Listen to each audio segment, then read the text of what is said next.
శాశ్వతశాల ఇది నా యేసు నివసించశాల.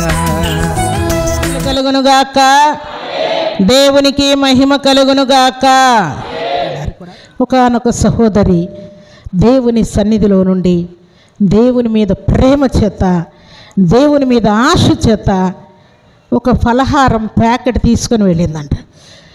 Prayer oil డబ్బా, బొరుగుల ప్యాకెట్ ఒకటి తీసుకొని దేవుని నామం ఎరుగనటువంటి వారికి, వారు దుఃఖంలో అశాంతితో అలజడితో ఉంటే ఏం బాధపడద్దండి, ఇవి తినండి, దేవుడు నిశ్చయముగా మీ గర్భఫలం ఇస్తాడు, నిశ్చయముగా మీ రోగాలన్నీ తొలగిపోతాయి, నిశ్చయముగా మీ జీవితాల్లో దేవుడు అద్భుతాలు చేస్తాడు.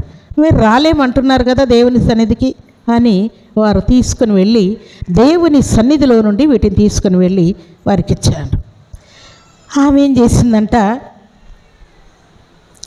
ప్రార్థనాపూర్వకముగా ప్రార్థన చేసుకునే శక్తి, ధైర్యం, బలం ఏమీ లేదు.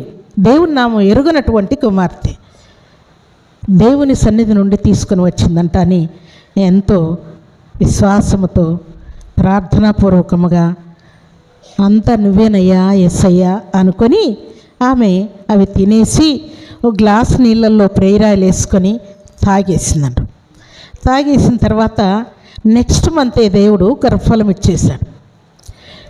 ఒక 2 months అయిపోయిన తర్వాత హాస్పిటల్కి వెళ్ళి టెస్ట్ చేయించుకొని ప్రెగ్నెంట్ అని తేలిన తర్వాత సంతోషపడిపోయి ఆమెకు కొత్త ఆలోచన వచ్చిందంట. ఎంత మంచి దేవుడైనా, ఎంత గొప్ప దేవుడైనా, ఇంత గొప్ప దేవుణ్ణి పెట్టుకొని ఇంతకాలం ఎంత మోసపోయాను, ఇంతకాలం గొడ్రాలు అనిపించుకున్నాను అని ఎవరైతే ప్రేయర్ ఆయిల్ బాటిల్ ఇచ్చిందో ఆమెను మరలా పిలిచిందంట. అమ్మ ఒకసారి నా దగ్గరకు వస్తావా అని పిలిచిందంట. పిలిస్తే ఈమె వెళ్ళి ఆమెతో మాట్లాడుతుంటే, ఏం లేదమ్మా, మీరు మొన్న అవి తెచ్చిచ్చారు కదా, తిన్నాను, నేను ప్రెగ్నెంట్ అయిపోయాను, టెస్ట్ చేయించుకున్నాను, ప్రెగ్నెంట్ అని డాక్టర్ చెప్పేశాడు, చాలా సంతోషంగా ఉంది, అయితే ఇంకొక ఆశ ఉంది నాకు, అది కూడా ఏమైనా చేస్తావా నువ్వు అని అడిగిందంట. ఏమైనా ఇస్తారా అంటే ఆదివారం అరటిపండ్లు ఇస్తారు, అవి తిన్నవారికి కూడా దేవుడు అద్భుతాలు చేస్తాడు అని చెప్పిందంట. అంటే అలాగైతే నాకు కొంచెం ఒక అరటిపండు తెచ్చిస్తావా అని అడిగిందంట. ఏమీ లేదు, నేను ఇంతకాలం గొడ్రాలుగా ఉన్నాను కదా, నా ఆవు కూడా గొడ్రాలుగానే ఉంది, అరటిపండు తెచ్చిస్తే నేను అరటిపండు దానికి తినిపిస్తాను, నాకు దేవుడు గర్భం తెరిచినట్టుగా నా ఆవుకు కూడా గర్భం తెరుస్తాడని నాకు ధైర్యం వచ్చింది, విశ్వాసం వచ్చింది, ఈయన గొప్ప దేవుడని నాకు అర్థమైంది, కొంచెం రిస్క్ అనుకోకుండా ఒక అరటిపండు నాకు తెచ్చిస్తావా అని అడిగిందంట.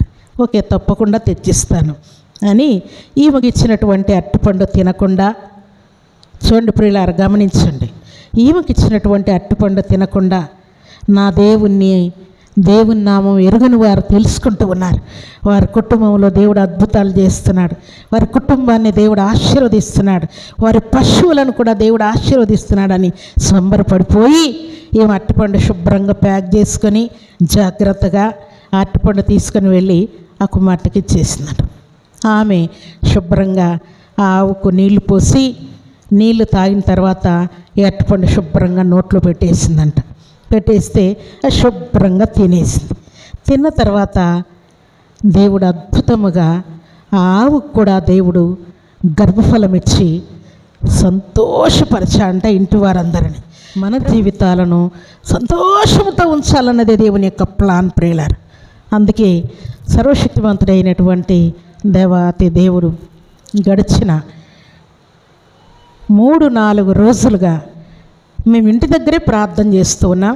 సన్నిధిలో ఉన్నటువంటి శాల టీం అంతా కూడా మీటింగ్స్కి ముందు 3 రోజులు ఉపవాస ప్రార్థన చేయమని వారు ఇక్కడ ప్రార్థన చేస్తున్నారు. మేము ఇంట్లో ప్రార్థన చేస్తూ ఉన్నాం. ఈ మీటింగ్స్ కోసం ప్రార్థన చేస్తూ ఉంటే దేవుడు ఇక్కడ స్లాబ్ తగిలేంత ఎత్తులో దేవుడు నిలబడి ఉన్నాడు, నిలిచి ఉన్నాడు, అందరినీ చూస్తూ ఉన్నాడు, అందరినీ ప్రేమిస్తూ ఉన్నాడు, అందరినీ సంతోషంతో నింపాలని చూస్తూ ఉన్నాడు, అందరినీ స్వస్థపరచాలని చూస్తూ ఉన్నాడు, అందరి ప్రాణాత్మ దేహములకు విడుదల కలగాలని దేవుడు చూస్తున్నాడు. అయ్యో, నా పిల్లలు నా సన్నిధికి రాక నా సన్నిధిలో ఉండక, నా సన్నిధిలో నేను చేసే అద్భుతాలు అనుభవించకుండా ఇబ్బంది పడుతూ ఉన్నారు నా పిల్లలు అని దేవుడు అందరినీ తేరి చూస్తూ ఉన్నాడు. ఈరోజు దేవుడు ఉండడేమో. 3 రోజులు ఉపవాస ప్రార్థన చేస్తూ ఉన్నారు కదా, చాలా టీం అంతా మేము ఉపవాస ప్రార్థన చేస్తున్నాం కదా, అందుకని దేవుడు ఇక్కడ నిలబడి ఉన్నాడేమో అని నేను అనుకున్నాను. 3 రోజులు అయిపోయింది ప్రార్థన చేస్తూ, ప్రభువా ఎందుకు నీ ప్రజల్ని ఇంతగా ప్రేమిస్తున్నావయ్యా, ఎందుకు మీరు ఇక్కడ దేవుని సన్నిధిలో నిలిచి ఉన్నారని నేను దేవుని సన్నిధిలో ప్రార్థన చేస్తూ ఉంటే దేవుని యొక్క మిక్కుటమైనటువంటి ప్రేమ, దేవుని యొక్క ప్రేమ చూసి నాకు దుఃఖం ఆగకుండా పోయింది. నీ ప్రజల్ని అంత ప్రేమిస్తున్నావయ్యా, నీ ప్రజలు దుఃఖపడితే నువ్వు చూసే దేవుడు కాదు. అలనాడు మరియా మార్తలు ఏడుస్తూ ఉంటే దేవుడు కూడా ఏం చేశాడు చెప్పండి? కన్నీళ్ళు విడిచెనని వ్రాయబడి ఉన్నది.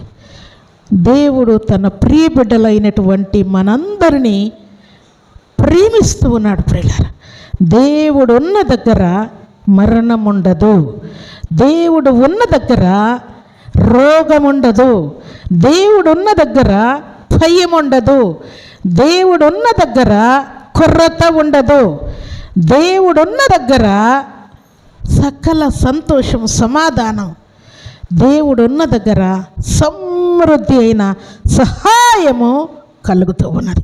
అందుకే దేవుని దగ్గరికి చేరిన వారందరూ కూడా ఏమని దేవుణ్ణి అడుక్కుంటూ ఉన్నారు చెప్పండి?